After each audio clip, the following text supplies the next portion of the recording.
ਖਬਰਾਂ ਦੇ ਬੁਲੇਟਿਨ ਦੇ ਸਪਾਂਸਰ ਨੇ ਰੀਅਲਟਰ ਗੁਰਜਤਿੰਦਰ ਸਿੰਘ ਰੰਧਾਵਾ। ਹਰ ਤਰ੍ਹਾਂ ਦੀ ਪ੍ਰਾਪਰਟੀ ਖਰੀਦਣ ਤੇ ਵੇਚਣ ਲਈ ਤੁਸੀਂ ਕਾਲ ਕਰ ਸਕਦੇ ਹੋ ਗੁਰਜਤਿੰਦਰ ਸਿੰਘ ਰੰਧਾਵਾ ਹੁਣਾਂ ਨੂੰ ਇਸ ਨੰਬਰ ਤੇ। सत श्री अकाल, तुसी देख रहे हैं पंजाब मेल यूएसए टीवी। मैं वरुण कौर मान खबरां दे बुलेटिन तुहाडा स्वागत। पेश ते पहला खास खबरां। मोरक्को दे विच प्रवासियां नूं लिजा रही किश्ती चट्टानां नाल टकराई, 6 दी मौत। बीते सैकड़े सालां तो हुण तक दा सब तो गर्म महीना रहा जुलाई, चिंता च ने नासा दे विग्यानी। कॉमेडी कलाकार चार्ली चैपलिन दी धी जोसेफिन दा 74 साल दी उम्र च देहांत। कनेडा च रिकॉर्ड मींह मगरों आया हड़, 4 लोग लापता। इतिहासक कदम, अमरीकी राष्ट्रपति जो बाइडन ने पहली बार किसी औरत नूं अमरीकी जल सेना दी कमान सौंपण दा कीता फैसला। भारती चौलां दे निर्यात ते पाबंदी तो घबराए अमरीका च रहिंदे इंडियंस, शॉपिंग मॉल च लग रही है भीड़। ते हुण इन्हां खबरां दा विस्तार। अमरीका कनेडा सने देश विदेश दीआं होर भी किन्नियां सारीआं खबरां।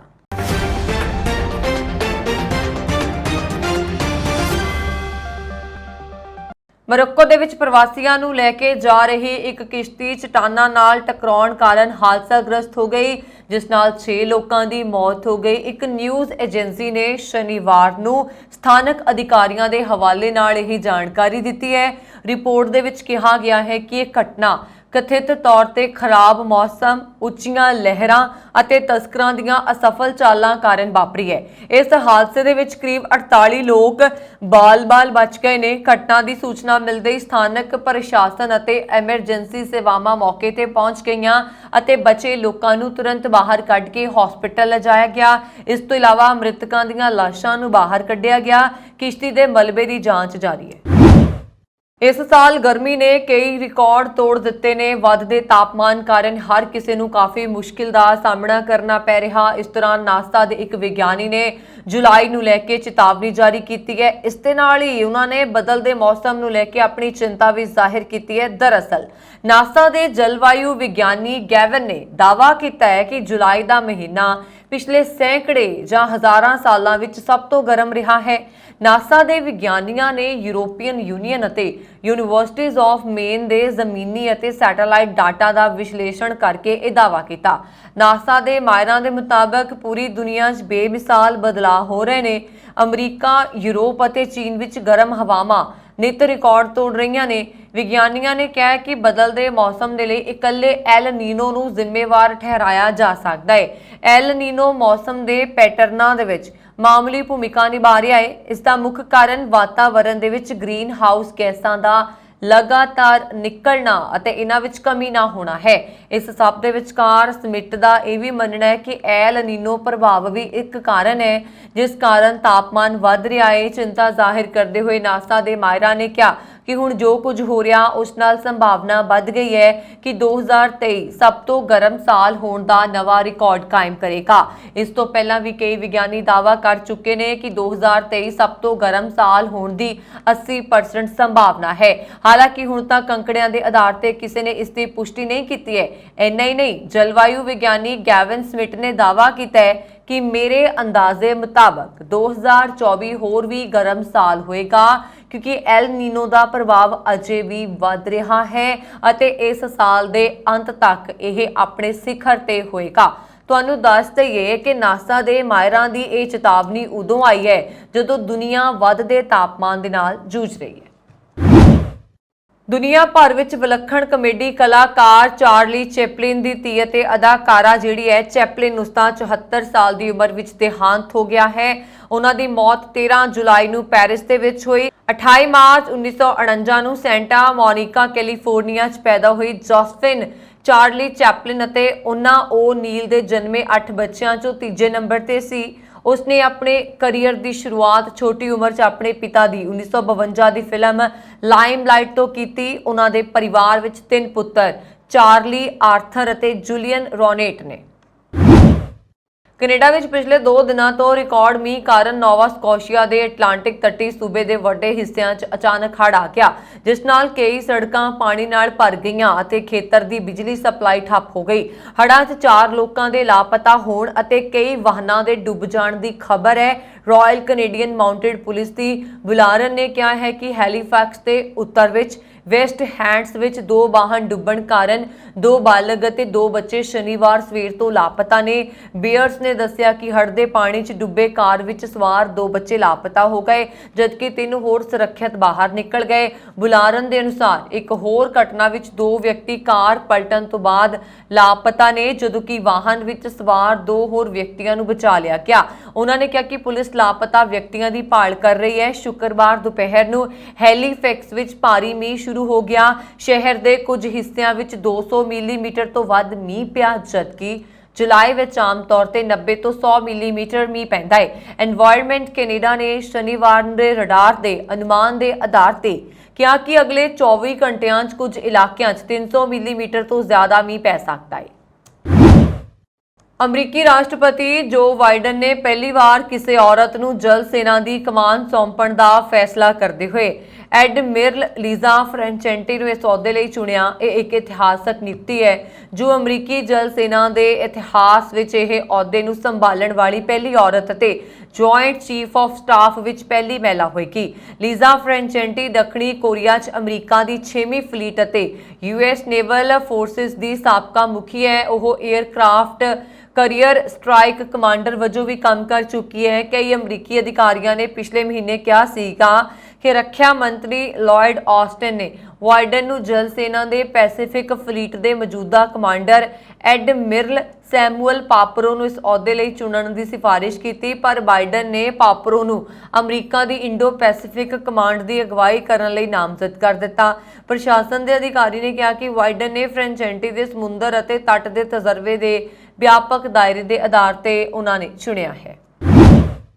ਭਾਰਤ ਦੀ ਸਰਕਾਰ ਨੇ ਗੈਰ ਬਾਸਮਤੀ ਸਫੈਦ ਚੌਲਾਂ ਦੀ ਬਰਾਮਦ ਤੇ ਪਾਬੰਦੀ ਲਗਾਈ। ਸਰਕਾਰ ਨੇ ਇਹ ਫੈਸਲਾ ਘਰੇਲੂ ਬਾਜ਼ਾਰਾਂ 'ਚ ਵੱਧ ਰਹੀ ਮਹਿੰਗਾਈ ਨੂੰ ਦੇਖਦਿਆਂ ਲਿਆ। ਭਾਰਤ ਦੇ ਇਸ ਫੈਸਲੇ ਦਾ ਅਸਰ ਹੁਣ ਅਮਰੀਕਾ 'ਚ ਰਹਿੰਦੇ ਭਾਰਤੀ ਲੋਕਾਂ ਤੇ ਦੇਖਣ ਨੂੰ ਮਿਲਿਆ।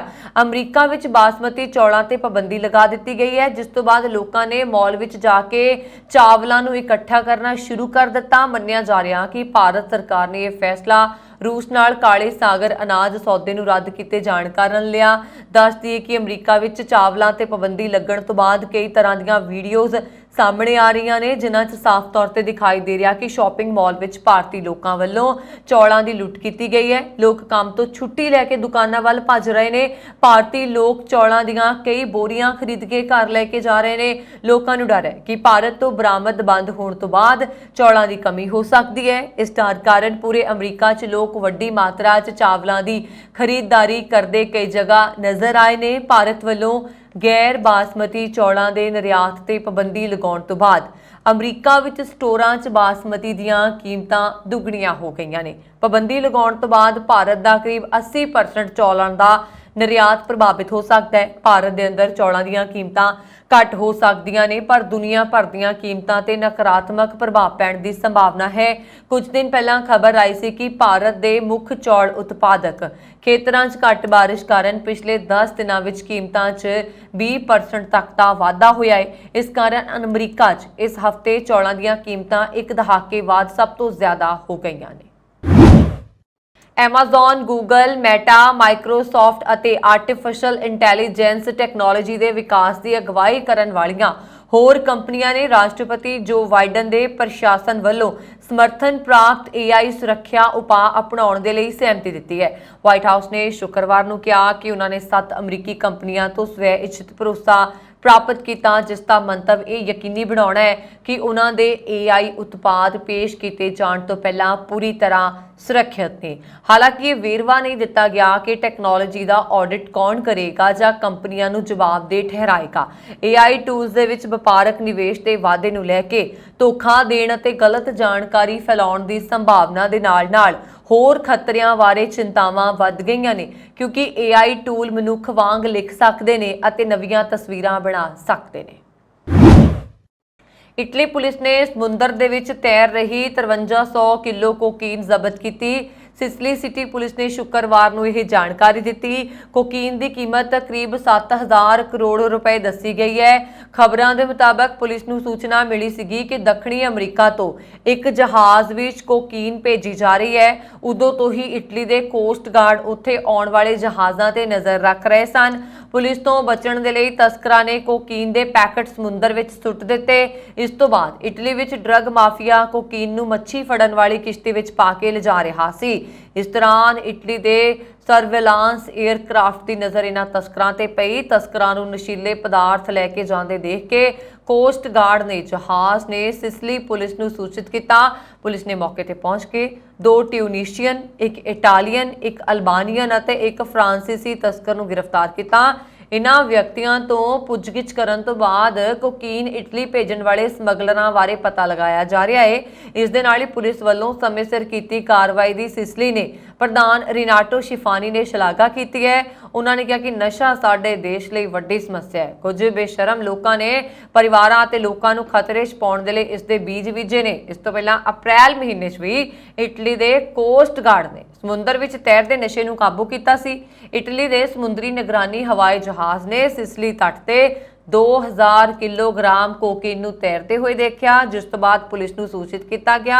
ਇਟਲੀ ਦੇ ਕਸਟਮ ਵਿਭਾਗ ਵੱਲੋਂ 70 ਪੈਕੇਟ ਜ਼ਬਤ ਕੀਤੇ ਗਏ। ਜਦੋਂ ਇਸ ਨੂੰ ਜ਼ਮੀਨ ਤੇ ਲਿਆ ਕੇ ਪੈਕੇਟ ਖੋਲ੍ਹਿਆ ਗਿਆ ਤਾਂ ਉਸ ਵਿੱਚੋਂ ਕੋਕੀਨ ਨਿਕਲੀ। ਕਸਟਮ ਅਧਿਕਾਰੀਆਂ ਦੇ ਮੁਤਾਬਕ ਕੋਕੀਨ ਦੇ ਪੈਕੇਟ ਮੱਛੀਆਂ ਫੜਨ ਵਾਲੇ ਜਾਲ ਵਿੱਚ ਲਪੇਟ ਕੇ ਸੁੱਟੇ ਗਏ ਸੀ।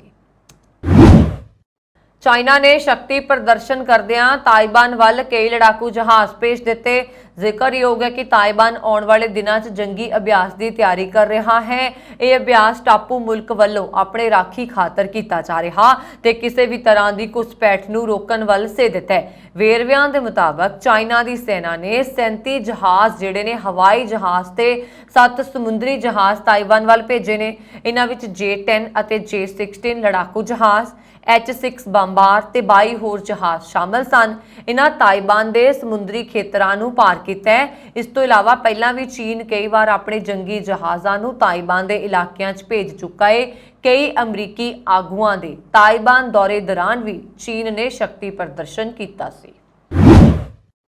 ਅਮਰੀਕੀ ਰਾਸ਼ਟਰਪਤੀ ਜੋ ਬਾਈਡਨ ਦੀ ਵਿਗਿਆਨਕ ਸਲਾਹਕਾਰ ਆਰਤੀ ਪ੍ਰਭਾਕਰ ਨੇ ਸ਼ੁੱਕਰਵਾਰ ਨੂੰ ਕਿਹਾ ਕਿ ਸੰਯੁਕਤ ਰਾਜ ਅਤੇ ਭਾਰਤ ਸਮੇਤ ਸਮਾਨ ਸੋਚ ਵਾਲੇ ਦੇਸ਼ਾਂ ਨੂੰ ਆਰਟੀਫੀਸ਼ੀਅਲ ਇੰਟੈਲੀਜੈਂਸ ਦੇ ਕੋਰਸ ਨੂੰ ਆਕਾਰ ਦੇਣ ਦੇ ਲਈ ਮਿਲ ਕੇ ਕੰਮ ਕਰਨ ਦੀ ਜ਼ਰੂਰਤ ਹੈ, ਕਿਉਂਕਿ ਪ੍ਰਸ਼ਾਸਨ ਨੇ ਇਹ ਯਕੀਨੀ ਬਣਾਉਣ ਦੇ ਲਈ ਗੂਗਲ ਅਤੇ ਮਾਈਕਰੋਸਾਫਟ ਵਰਗੇ ਕਈ IT ਦਿਗਜਾਂ ਨੂੰ ਜੋੜਿਆ ਹੈ ਤਾਂ ਜੋ ਇਹ ਯਕੀਨੀ ਬਣਾਇਆ ਜਾ ਸਕੇ ਕਿ ਇਸ ਦੀ ਦੁਰਵਰਤੋਂ ਨਾ ਹੋਏ ਅਤੇ ਜਨਤਾ ਦੇ ਭਲੇ ਲਈ ਵਰਤੀ ਜਾ ਸਕੇ। ਭਾਰਤੀ ਅਮਰੀਕੀ ਆਰਤੀ ਪ੍ਰਭਾਕਰ ਨੇ ਇੱਕ ਇੰਟਰਵਿਊ ਦੇ ਵਿੱਚ ਦੱਸਿਆ ਹੈ ਕਿ ਅਸੀਂ ਜੋ ਕੰਮ ਕਰ ਰਹੇ ਹਾਂ ਉਸ ਵਿੱਚ ਕੰਪਨੀਆਂ ਨੂੰ ਜਵਾਬਦੇਹ ਬਣਾਉਣ ਦੇ ਲਈ ਕੰਮ ਕਰਨਾ ਸ਼ਾਮਲ ਹੈ। ਇਸ ਤੇ ਕੁਝ ਮਹੱਤਵਪੂਰਨ ਤਰੱਕੀ ਵੀ ਹੋਈ ਹੈ। ਅਸੀਂ ਕਾਰਜਕਾਰੀ ਕਾਰਵਾਈਆਂ ਤੇ ਕੰਮ ਕਰ ਰਹੇ ਹਾਂ ਜੋ ਅਸੀਂ ਮੌਜੂਦਾ ਕਾਨੂੰਨ ਦੇ ਅਧੀਨ ਕਰ ਸਕਦੇ ਹਾਂ। ਆਰਤੀ ਨੇ ਇਸ਼ਾਰਾ ਕੀਤਾ ਕਿ ਰਾਸ਼ਟਰਪਤੀ ਬਾਈਡਨ ਇੱਕ ਕਾਰਜਕਾਰੀ ਆਦੇਸ਼ ਦੇ ਵਿਚਕਾਰ ਕਰ ਰਹੇ ਨੇ ਜੋ ਸਾਨੂੰ ਲੱਗਦਾ ਹੈ ਕਿ ਅਸਲ ਵਿੱਚ AI ਦੇ ਨੁਕਸਾਨਾਂ ਨਾਲ ਨਜਿੱਠਣ ਦੀ ਸਾਡੀ ਯੋਗਤਾ ਨੂੰ ਵਧਾ ਸਕਦਾ ਹੈ ਅਤੇ ਇੱਥੋਂ ਤੱਕ ਕਿ ਇਸ ਦੀ ਵਰਤੋਂ ਚੰਗੇ ਲਈ ਸ਼ੁਰੂ ਕਰ ਸਕਦੇ ਹਾਂ। ਉਹਨਾਂ ਨੇ ਕਿਹਾ ਕਿ ਅਸੀਂ ਕਾਰਜਕਾਰੀ ਸ਼ਾਖਾ ਨਾਲ ਇਹੀ ਕਰ ਸਕਦੇ ਹਾਂ। ਅਸੀਂ ਕਾਂਗਰਸ ਦੇ ਨਾਲ ਦੋ ਪੱਖੀ ਕਾਨੂੰਨਾਂ ਤੇ ਵੀ ਕੰਮ ਕਰਨਾ ਜਾਰੀ ਰੱਖਾਂਗੇ ਕਿਉਂਕਿ ਉਹ ਕਾਨੂੰਨ ਨੂੰ ਅੱਗੇ ਵਧਾਉਣਾ ਸ਼ੁਰੂ ਕਰਦੇ ਨੇ। ਆਰਤੀ ਪ੍ਰਭਾਕਰ ਨੇ ਕਿਹਾ ਕਿ ਜਦੋਂ ਰਾਸ਼ਟਰਪਤੀ ਜੋ ਬਾਈਡਨ ਨੇ ਪਿਛਲੇ ਮਹੀਨੇ ਭਾਰਤ ਦੇ ਪ੍ਰਧਾਨ ਮੰਤਰੀ ਦੇ ਨਾਲ ਮੁਲਾਕਾਤ ਕੀਤੀ ਸੀ ਤਾਂ AI ਚਰਚਾ ਦੇ ਮਹੱਤਵਪੂਰਨ ਵਿਸ਼ਿਆਂ ਵਿੱਚੋਂ ਇੱਕ ਸੀ। ਉਹਨਾਂ ਨੇ ਕਿਹਾ, ਮੈਨੂੰ ਲੱਗਦਾ ਹੈ ਕਿ ਇਹ ਸਾਡੇ ਵਿਸ਼ਵ ਨੇਤਾਵਾਂ ਦੇ ਦਿਮਾਗ ਤੇ ਬਹੁਤ ਜ਼ਿਆਦਾ ਹੈ ਜਦੋਂ ਉਹ ਰਾਸ਼ਟਰਪਤੀ ਬਾਈਡਨ ਦੇ ਨਾਲ ਮੁਲਾਕਾਤ ਕਰਦੇ ਨੇ। ਭਾਰਤ ਦੇ ਪ੍ਰਧਾਨ ਮੰਤਰੀ ਅਤੇ ਹੋਰ ਕਈਆਂ ਨਾਲ ਅਜਿਹਾ ਹੀ ਹੋਇਆ ਹੈ। ਸਟੇਟ ਡਿਨਰ ਤੋਂ ਲੈ ਕੇ ਲੰਚ ਤੱਕ ਅਤੇ ਕਾਂਗਰਸ ਨੂੰ ਸੰਬੋਧਨ ਕਰਦੇ ਹੋਏ PM ਮੋਦੀ ਨੇ ਬਾਰ-ਬਾਰ AI ਦਾ ਜ਼ਿਕਰ ਕੀਤਾ ਸੀ। ਦਰਅਸਲ ਜਦੋਂ ਪ੍ਰਧਾਨ ਮੰਤਰੀ ਨੇ ਕਾਂਗਰਸ ਨੂੰ ਸੰਬੋਧਨ ਕੀਤਾ ਤਾਂ ਉਹਨਾਂ ਨੇ ਸ਼ਾਨਦਾਰ ਮਜ਼ਾਕ ਕੀਤਾ। ਉਹਨਾਂ ਨੇ ਕਿਹਾ ਕਿ ਉਹ ਸੋਚਦੇ ਨੇ ਕਿ AI ਮਤਲਬ ਹੈ ਅਮਰੀਕਾ ਅਤੇ ਭਾਰਤ, ਜੋ ਕਿ ਇਸ ਦੀ ਵਿਆਖਿਆ ਕਰਨ ਦਾ ਇੱਕ ਹੋਰ ਤਰੀਕਾ ਹੈ। ਪਰ ਮੈਨੂੰ ਲੱਗਦਾ ਹੈ ਕਿ ਸੁਰੱਖਿਅਤ AI ਨੂੰ ਕਿਵੇਂ ਪ੍ਰਾਪਤ ਕਰਨਾ ਹੈ ਇਸ ਬਾਰੇ ਸਪਸ਼ਟਤਾ ਹੋਣੀ ਚਾਹੀਦੀ ਹੈ ਤਾਂ ਜੋ ਸਾਡੇ ਸਾਰੇ ਨਾਗਰਿਕ ਇਸ ਤੋਂ ਲਾਭ ਲੈ ਸਕਣ। ਸ਼ੁੱਕਰਵਾਰ ਨੂੰ 7 ਵੱਡੀਆਂ AI ਕੰਪਨੀਆਂ ਦੇ ਪ੍ਰਤੀਨਿਧਾਂ ਨੇ US ਸਰਕਾਰ ਨਾਲ ਮੁਲਾਕਾਤ ਕੀਤੀ, ਜਿਸ ਵਿੱਚ ਗੂਗਲ, ਮਾਈਕਰੋਸਾਫਟ, ਐਮਾਜ਼ਨ, ਮੈਟਾ ਅਤੇ ਕੁਝ ਛੋਟੀਆਂ AI ਕੰਪਨੀਆਂ ਸ਼ਾਮਲ ਨੇ। ਬਹੁਤ ਸਾਰੀਆਂ ਤਕਨੀਕੀ ਕੰਪਨੀਆਂ, AI ਦੇ ਕੁਝ ਸਭ ਤੋਂ ਵੱਡੇ ਨੇਤਾ, ਸੁਰੱਖਿਆ ਅਤੇ ਭਰੋਸੇ ਤੇ ਕੁਝ ਵਚਨਬੱਧਤਾਵਾਂ ਦੇ ਲਈ ਸਾਈਨ ਅਪ ਕਰ ਰਹੀਆਂ ਨੇ। ਅਮਰੀਕੀ ਰਾਸ਼ਟਰਪਤੀ ਦੇ ਵਿਗਿਆਨਕ ਸਲਾਹਕਾਰ ਨੇ ਕਿਹਾ, ਇਹ ਇੱਕ ਮਹੱਤਵਪੂਰਨ ਕਦਮ ਹੈ ਜੋ ਅਸੀਂ ਇਹਨਾਂ ਕੰਪਨੀਆਂ ਨੂੰ ਜਵਾਬਦੇਹ ਬਣਾ ਕੇ ਕਰਨ ਦੇ ਯੋਗ ਹੋਏ ਹਾਂ, ਕਿਉਂਕਿ ਇਹ ਪਹਿਲੀ ਵਾਰ ਹੈ ਜਦੋਂ ਉਦਯੋਗ ਇਕੱਠੇ ਹੋਣ ਅਤੇ ਜ਼ਿੰਮੇਵਾਰੀ ਲੈਣ ਦੀ ਸ਼ੁਰੂਆਤ ਕਰ ਰਹੇ ਹਨ। ਅਮਰੀਕੀ ਰਾਸ਼ਟਰਪਤੀ ਦੇ ਵਿਗਿਆਨਕ ਸਲਾਹਕਾਰ ਨੇ ਕਿਹਾ, ਵਾਈਡਨ ਦੀ ਵਿਗਿਆਨਕ ਸਲਾਹਕਾਰ ਨੇ ਕਿਹਾ, ਮੈਂ ਸਮਝਦੀ ਹਾਂ ਕਿ ਸਮਾਨ ਸੋਚ ਵਾਲੇ ਲੋਕਤੰਤਰੀ ਦੇਸ਼ਾਂ ਲਈ ਇਕੱਠੇ ਆਉਣਾ ਅਤੇ ਇਹ ਯਕੀਨੀ ਬਣਾਉਣਾ ਬਹੁਤ ਮਹੱਤਵਪੂਰਨ ਹੈ ਕਿ ਅਸੀਂ AI ਦੀ ਵਰਤੋਂ ਉਹਨਾਂ ਤਰੀਕਿਆਂ ਨਾਲ ਕਰਨ ਦੇ ਲਈ ਮਿਲ ਕੇ ਕੰਮ ਕਰ ਰਹੇ ਹਾਂ ਜੋ ਸਾਡੀਆਂ ਕਦਰਾਂ ਕੀਮਤਾਂ ਨੂੰ ਪ੍ਰਗਟ ਕਰਦੇ ਨੇ। Directorate general of civil aviation ਨੇ ਦੱਸਿਆ ਕਿ ਗੋ ਫਸਟ ਨੇ 26 ਜੂਨ ਨੂੰ ਮੁੜ ਸੰਚਾਲਨ ਸ਼ੁਰੂ ਕਰਨ ਨੂੰ ਲੈ ਕੇ ਜੋ ਪਲਾਨ ਸੌਂਪਿਆ ਸੀ ਉਸ ਦਾ ਅਧਿਐਨ ਕੀਤਾ ਗਿਆ ਅਤੇ ਉਸ ਨੂੰ ਰੈਗੂਲੇਟਰ ਨੇ ਸਵੀਕਾਰ ਕਰ ਲਿਆ। DGCA ਨੇ ਕਿਹਾ ਹੈ ਕਿ ਗੋ ਫਸਟ ਸ਼ਰਤਾਂ ਨਾਲ ਮੁੜ ਫਲਾਈਟ ਆਪਰੇਸ਼ਨ ਨੂੰ ਸ਼ੁਰੂ ਕਰ ਸਕਦੀ ਹੈ। ਗੋ ਫਸਟ ਨੇ ਟਵੀਟ ਕਰਕੇ ਇਹ ਜਾਣਕਾਰੀ ਦਿੱਤੀ ਸੀਗੀ ਕਿ 에ਅਰਲਾਈਨਸ ਨੇ 23 ਜੁਲਾਈ ਤੱਕ ਆਪਣੀਆਂ ਸਾਰੀਆਂ ਉਡਾਣਾਂ ਨੂੰ ਰੱਦ ਕਰ ਦਿੱਤਾ, ਜਿਸ ਲਈ 에ਅਰਲਾਈਨ ਨੇ ਯਾਤਰੀਆਂ ਤੋਂ ਮੁਆਫੀ ਮੰਗੀ। DGCA ਨੇ ਇਹਨਾਂ ਸ਼ਰਤਾਂ 'ਚ ਕਿਹਾ ਹੈ ਕਿ ਇਸ ਲਈ 에ਅਰਲਾਈਨ ਦੇ ਕੋਲ 에ਅਰ ਆਪਰੇਟਰ ਸਰਟੀਫਿਕੇਟ ਦਾ ਹਰ ਸਮੇਂ ਹੋਣਾ ਬੇहद ਜ਼ਰੂਰੀ ਹੈ। ਨਾਲ ਹੀ ਸੰਚਾਲਨ ਦੇ ਵਿੱਚ ਇਸਤੇਮਾਲ ਕੀਤੇ ਜਾਣ ਵਾਲਾ 에ਅਰਕ੍ਰਾਫਟ ਉਡਾਣ ਭਰਨ 'ਚ ਬਿਹਤਰ ਹਾਲਾਤ 'ਚ ਹੋਣਾ ਚਾਹੀਦਾ ਹੈ। ਬਿਨਾਂ ਹੈਂਡਲਿੰਗ ਫਲਾਈਟ ਦੇ ਕੋਈ ਵੀ 에ਅਰਕ੍ਰਾਫਟ ਦੀ ਵਰਤੋਂ ਸੰਚਾਲਨ 'ਚ ਨਹੀਂ ਕੀਤੀ ਜਾਣੀ ਚਾਹੀਦੀ। DGCA ਨੇ ਕਿਹਾ ਹੈ ਕਿ ਕੰਪਨੀ ਵਿੱਚ ਉਸ ਤੇ ਤੁਰੰਤ ਜਾਣਕਾਰੀ DGCA ਨੂੰ ਮੁਹੱਈਆ ਕਰਵਾਈ ਜਾਏ। 21 ਜੁਲਾਈ ਨੂੰ ਯੂਕਰੇਨ ਦੇ ਰਾਸ਼ਟਰਪਤੀ ਵਲਾਦੀਮੀਰ ਜ਼ੈਲੈਂਸਕੀ ਨੇ ਬ੍ਰਿਟੇਨ ਵਿੱਚ ਯੂਕਰੇਨ ਦੇ ਰਾਜਦੂਤ ਵਾਦਿਮ ਪਿਸਟਰਾਈਕੋ ਨੂੰ ਬਰਖਾਸਤ ਕਰ ਦਿੱਤਾ। ਦਰਅਸਲ ਕੁਝ ਦਿਨ ਪਹਿਲਾਂ ਪਿਸਟਰੀਕੋ ਨੇ ਜਨਤਕ ਤੌਰ ਤੇ ਜ਼ੈਲੈਂਸਕੀ ਦੀ ਆਲੋਚਨਾ ਕੀਤੀ। ਜ਼ੈਲੈਂਸਕੀ ਦੇ ਦਫ਼ਤਰ ਤੋਂ ਜਾਰੀ ਹੁਕਮ ਦੇ ਵਿੱਚ ਕਿਹਾ ਗਿਆ ਕਿ ਪਿਸਟਰਾਈਕੋ ਨੂੰ ਵੀ ਅੰਤਰਰਾਸ਼ਟਰੀ ਸਮੁੰਦਰੀ ਸੰਗਠਨ 'ਚ ਯੂਕਰੇਨ ਦੇ ਪ੍ਰਤੀਨਿਧੀ ਵਜੋਂ ਹਟਾ ਦਿੱਤਾ ਗਿਆ, ਪਰ ਬਰਖਾਸਤਗੀ ਦਾ ਕੋਈ ਕਾਰਨ ਨਹੀਂ ਦੱਸਿਆ ਗਿਆ। ਪਿਛਲੇ ਸਾਲ ਹਫ਼ਤੇ ਇੱਕ ਇੰਟਰਵਿਊ ਦੇ ਵਿੱਚ ਵਾਦਿਮ ਪਿਸਟਰਾਈਕੋ ਨੂੰ ਬ੍ਰਿਟਿਸ਼ ਰੱਖਿਆ ਮੰਤਰੀ ਬੇਨ ਵੈਲਸ ਦੀ ਇੱਕ ਟਿੱਪਣੀ ਬਾਰੇ ਪੁੱਛਿਆ ਗਿਆ। ਬੈਨ ਵੈਲਸ ਨੇ ਦੋਸ਼ ਲਗਾਇਆ ਕਿ ਯੂਕਰੇਨ ਨੇ ਪੱਛਮੀ ਵਿੱਤੀ ਸਹਾਇਤਾ ਲਈ ਲੋੜੀਂਦਾ ਸ਼ੁਕਰਾਨਾ ਨਹੀਂ ਪ੍ਰਗਟਾਇਆ। ਇਸ ਤੇ ਜ਼ੈਲੈਂਸਕੀ ਨੇ ਜਵਾਬ ਦਿੱਤਾ ਕਿ ਯੂਕਰੇਨ ਹਮੇਸ਼ਾ ਆਪਣੇ ਕੱਟੜ ਸਹਿਯੋਗੀ ਬ੍ਰਿਟੇਨ ਦਾ ਧੰਨਵਾਦੀ ਹੈ। ਜ਼ੈਲੈਂਸਕੀ ਨੇ ਸਲਾਹ ਮੰਗੀ ਹੈ ਕਿ ਵੈਲਸ ਉਸ ਨੂੰ ਦੱਸ ਸਕਦਾ ਹੈ ਕਿ ਧੰਨਵਾਦ ਕਿਵੇਂ ਪ੍ਰਗਟ ਕਰਨਾ ਹੈ ਜਾਂ ਸਾਨੂੰ ਹਰ ਸਵੇਰ ਉੱਠ ਕੇ ਉਸ ਨੂੰ ਧੰਨਵਾਦ ਕਹਿਣ ਦੇ ਲਈ ਫੋਨ ਕਰਨਾ ਚਾਹੀਦਾ ਹੈ। ਇਸ ਤੇ ਵਾਦਿਮ ਪਿਸਟਰੀਕੋ ਨੇ ਪੁੱਛਿਆ ਗਿਆ ਕਿ ਜ਼ੈਲੈਂਸਕੀ ਨੇ ਬੇਨ ਵੈਲਸ ਦੇ ਬਿਆਨ ਤੇ ਵਿਅੰਗ ਕੀਤਾ, ਜਿਸ ਦੇ ਜਵਾਬ ਦੇ ਵਿੱਚ ਪਿਸਟਰੀਕੋ ਨੇ ਕਿਹਾ ਕਿ ਰਾਸ਼ਟਰਪਤੀ ਜ਼ੈਲੈਂਸਕੀ ਦਾ ਬਿਆਨ ਵਿੱਚ ਥੋੜਾ ਜਿਹਾ ਵਿਅੰਗ ਸੀ। ਪੰਜਾਬ 'ਚ ਹਾਲ ਹੀ ਵਿੱਚ ਆਏ ਹੜ੍ਹਾਂ ਨੇ PSPCL ਨੂੰ ਯਾਨੀ ਕਿ ਬਿਜਲੀ ਬੋਰਡ ਨੂੰ ਕਾਫੀ ਨੁਕਸਾਨ ਪਹੁੰਚਾਇਆ। ਸਭ ਤੋਂ ਵੱਧ ਨੁਕਸਾਨ ਖੇਤਰ ਰੋਪੜ, ਮੋਹਾਲੀ, ਪਟਿਆਲਾ ਤੇ ਸੰਗਰੂਰ ਇਲਾਕੇ 'ਚ ਹੋਇਆ, ਜਿੱਥੇ PSPCL ਦੇ ਖੰਭੇ, ਟਰਾਂਸਫਾਰਮ, ਸਬ ਸਟੇਸ਼ਨ, ਵਿਚਲਾ ਸਮਾਨ ਅਤੇ ਬਿਜਲੀ ਲਾਈਨਾਂ ਦੇ ਖਰਾਬ ਹੋਣ ਦੇ ਨਾਲ ਸਬ ਸਟੇਸ਼ਨਾਂ ਦੇ ਵਿੱਚ ਵੀ ਕਾਫੀ ਨੁਕਸਾਨ ਹੋਇਆ ਹੈ। ਇੱਕ ਰਿਪੋਰਟ ਦੇ ਅਨੁਸਾਰ PSPCL ਨੂੰ ਇਸ ਹੜ੍ਹ ਦੇ ਦੌਰਾਨ ਲਗਭਗ 16 ਕਰੋੜ ਦਾ ਨੁਕਸਾਨ ਹੋਇਆ, ਜਿਸ ਵਿੱਚ 66 kV ਦੇ 20 ਸਬ ਸਟੇਸ਼ਨਾਂ ਦੇ ਵਿੱਚ ਹੜ੍ਹ ਦਾ ਪਾਣੀ ਭਰ ਗਿਆ, ਜਿਸ ਨਾਲ ਬੁਨਿਆਦੀ ਢਾਂਚੇ ਦਾ ਭਾਰੀ ਨੁਕਸਾਨ ਹੋਇਆ। ਇਹ ਪਾਣੀ ਸਬ ਸਟੇਸ਼ਨਾਂ ਦੀਆਂ ਕੰਧਾਂ ਤੋੜਦਾ ਹੋਇਆ ਕੰਟਰੋਲ ਰੂਮ, ਟਰਾਂਸਫਾਰਮ ਦੇ ਅਹਾਤਿਆਂ 'ਚ ਵੀ ਭਰ ਗਿਆ। ਭਾਰੀ ਮੀਂਹ ਨੇ ਵੀ ਨੁਕਸਾਨ ਕੀਤਾ ਹੈ, ਜਿਸ ਨਾਲ ਦਫ਼ਤਰ ਦੀ ਛੱਤ ਤੱਕ ਵੀ ਟੁੱਟ ਗਈ। ਬੁਨਿਆਦੀ ਢਾਂਚੇ ਦੇ ਨੁਕਸਾਨ ਦਾ ਬਿਜਲੀ ਸਪਲਾਈ ਤੇ ਕਾਫੀ ਅਸਰ ਪਿਆ। ਇਸ ਨਾਲ ਜ਼ਰੂਰੀ ਸੇਵਾਵਾਂ ਵੀ ਪ੍ਰਭਾਵਿਤ ਹੁੰਦੀਆਂ ਨੇ, ਜਿਵੇਂ ਕਿ ਹਸਪਤਾਲ, ਪੀਣ ਵਾਲੇ ਪਾਣੀ ਦੀ ਸਪਲਾਈ ਅਤੇ ਸੰਚਾਰ ਨੈਟਵਰਕ ਆਦਿ। ਪਰ ਇਸ ਸਥਿਤੀ ਦੇ ਨਾਲ ਨਜਿੱਠਦਿਆਂ PSPCL ਦੇ ਅਧਿਕਾਰੀਆਂ ਨੇ ਕਰਮਚਾਰੀਆਂ ਨੇ ਦਿਨ ਰਾਤ ਮਿਹਨਤ ਕਰਕੇ ਬਿਜਲੀ ਸਪਲਾਈ ਬਹਾਲ ਕੀਤੀ ਹੈ। PSPCL ਵੱਲੋਂ ਨੁਕਸਾਨ ਦੀ ਤਿਆਰ ਕੀਤੀ ਗਈ ਰਿਪੋਰਟ ਦੇ ਅਨੁਸਾਰ ਹੜ੍ਹ ਕਾਰਨ ਪੰਜਾਬ ਭਰ ਦੇ ਵਿੱਚ 570 ਟਰਾਂਸਫਾਰਮ ਖਰਾਬ ਹੋਏ ਨੇ, ਜਿਸ ਨਾਲ 5.5 ਕਰੋੜ ਦਾ ਨੁਕਸਾਨ ਹੋਇਆ ਹੈ। 1 ਕਰੋੜ ਕੀਮਤ ਦੇ 2330 ਖੰਭੇ, 50 ਲੱਖ ਦੇ ਕਰੀਬ 75 ਕਿਲੋਮੀਟਰ ਕੰਡਕਟਰ ਤੇ ਕੇਬਲ, 1.5 ਕਰੋੜ ਦੀ ਕੀਮਤ ਦਾ ਦਫ਼ਤਰੀ ਫਰਨੀਚਰ ਤੇ ਰਿਕਾਰਡ ਆਦਿ ਖਰਾਬ ਹੋਇਆ। 2.5 ਕਰੋੜ ਦੀ ਕੀਮਤ ਦੇ ਕੰਟਰੋਲ ਰੂਮ ਦੇ ਉਪਕਰਨ ਜਿਵੇਂ ਬੈਟਰੀ, ਚਾਰਜਰ, ਰਿਲੇ ਅਤੇ ਕੇਬਲ ਬਾਕਸ ਆਦਿ ਨੁਕਸਾਨੇ ਗਏ ਨੇ। ਇਸ ਤੋਂ ਇਲਾਵਾ ਸਬ ਸਟੇਸ਼ਨਾਂ ਦੀ 4 ਦੀਵਾਰੀ ਤੇ ਹੋਰ ਇਮਾਰਤਾਂ ਦਾ ਕਰੀਬ 3 ਕਰੋੜ ਦਾ ਨੁਕਸਾਨ ਹੋਇਆ ਹੈ। ਕੈਲਗਰੀ ਪੁਲਿਸ ਦੀ ਹਿੰਸਕ ਅਪਰਾਧ ਟੀਮ ਨੇ ਕਈ ਹਥਿਆਰ ਜ਼ਬਤ ਕਰਕੇ ਇੱਕ ਭਾਰਤੀ ਸਣੇ 5 ਦੋਸ਼ੀਆਂ ਨੂੰ ਗ੍ਰਿਫਤਾਰ ਕੀਤਾ ਹੈ। ਕੈਲਗਰੀ ਪੁਲਿਸ ਨੇ ਇਹ ਕਾਰਵਾਈ ਨਜਾਇਜ਼ ਹਥਿਆਰ ਰੱਖਣ ਜਾਇਦਾਦ ਤੇ ਕਬਜ਼ਾ ਕਰਨ, ਨਸ਼ੀਲੇ ਪਦਾਰਥ ਅਦਾਲਤੀ ਹੁਕਮਾਂ ਦੀ ਪਾਲਣਾ ਨਾ ਕਰਨ, ਟ੍ਰੈਫਿਕ ਨਿਯਮਾਂ ਦੀ ਉਲੰਘਣਾ, ਵਰਜਿਤ ਪਦਾਰਥ ਦੀ ਤਸਕਰੀ, ਵਾਹਨ ਜ਼ਬਤ ਅਤੇ ਹੋਰ ਕਈ ਅਪਰਾਧਕ ਮਾਮਲਿਆਂ 'ਚ ਕੀਤੀ ਹੈ।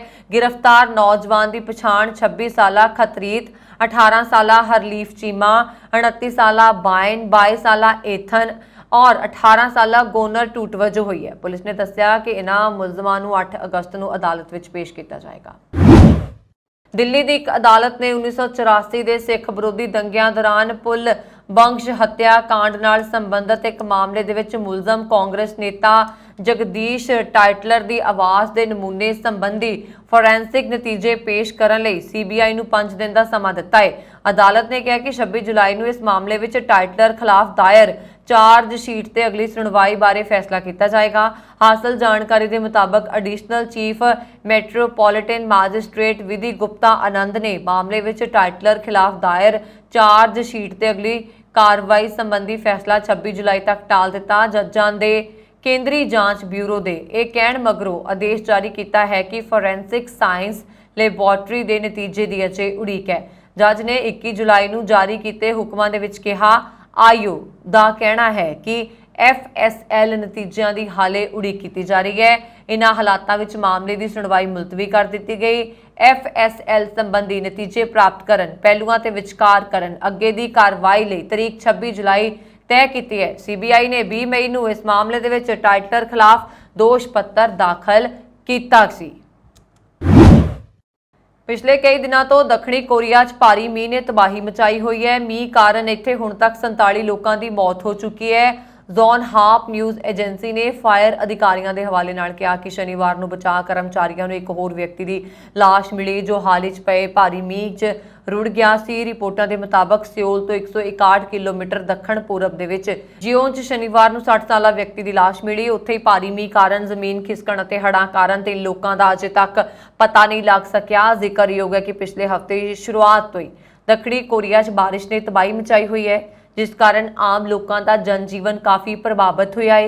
रिपोर्टां के मुताबिक हज़ारां लोग अजे भी शैल्टरां दे विच रह रहे हैं। इस दौरान सूबे की मौसम विज्ञान एजेंसी ने चेतावनी जारी करते हुए भारी मीह पैण की संभावना जताई है। अजिहे च लोकां नूं हड़ां अते जमीन खिसकण तो जल्दी राहत मिलण की कोई संभावना नज़र नहीं आ रही। अधिकारियों वालों दित्ती जानकारी के अनुसार मीह कारण देश भर विच 10,570 लोगों नूं अपना घर छड्डना पिया। इस दे नाल ही भारी मीह कारण 628 सरकारी इमारतां 317 होर निजी इमारतां नूं नुकसान पुज्जिया है। भारी मीह कारण देश भर विच 28,607 घरां नूं हनेरे विच रहना पिया।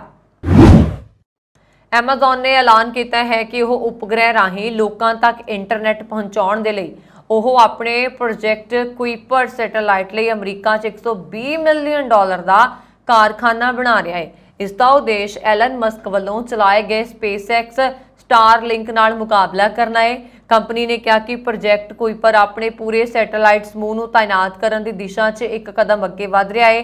Kennedy space centre which space Florida के लॉन्च ਅਤੇ लैंडिंग सहूलत 'ਚ एक नवी सैटेलाइट प्रोसैसिंग सहूलत ਤੇ निर्माण चल रहा है।